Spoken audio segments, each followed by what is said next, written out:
2024 T20 world कपची जेव्हा final झाली आणि विराट कोहलीने जेव्हा निवृत्तीची घोषणा केली तेव्हा सगळ्यांसाठी ही बातमी म्हणजे धक्कादायकच होती। आणि त्यावेळी त्यांनी म्हणलं की हा माझा शेवटचा T20 वर्ल्ड कप आहे, कारण ह्यानंतर मी कुठलीही T20 खेळणार नाही आणि आता वेळ आली आहे की पुढच्या पिढीला जबाबदारी देण्याची।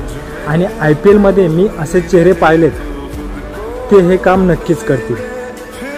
आणि तेव्हा विराट कोहलीच्या ट्विटवर रोहित शर्माचा काय रिप्लाय येतो बघा, की जर भावा तुझा हा शेवटचा T20 वर्ल्ड कप असेल तर माझाही हा शेवटचाच T20 वर्ल्ड कप आहे, कारण विराट कोहलीशिवाय रोहित शर्मा काहीच नाही। विराट शिवाय रोहित शर्मा हा अपूर्ण आहे।